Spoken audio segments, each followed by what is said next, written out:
The minutes of the Federal Open Market Committee meeting helped the US dollar post strong gains, albeit with a slightly delay.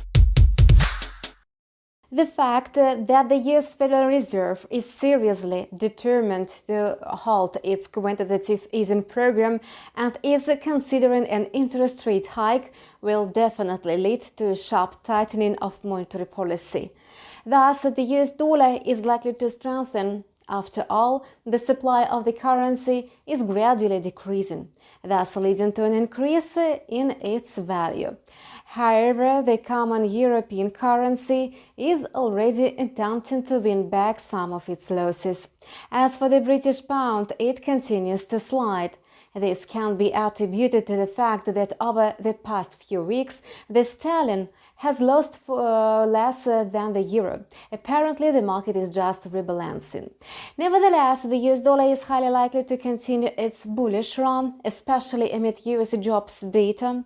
According to Minneapolis Federal Reserve President Neel Kashkari, it would be reasonable to start reducing the Fed's bond buying program after the labor market signals a stronger recovery.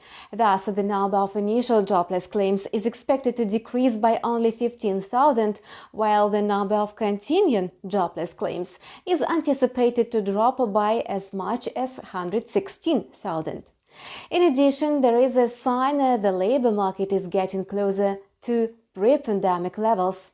It turns out that if the indicator satisfies Neel Kashkari, the Fed will start phasing out its quantitative easing program.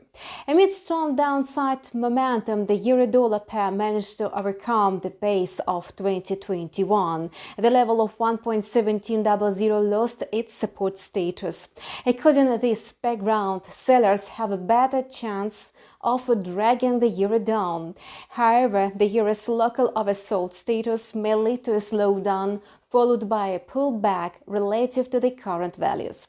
At the same time, short interests persist in the market. If the price fixes below 1.1680 on the daily chart, the volume of short positions will most likely increase.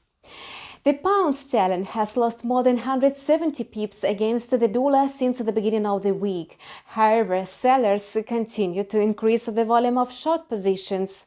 Put simply, market sentiment appears to have shifted. Despite the British pound's heavy losses, the currency may well extend its decline.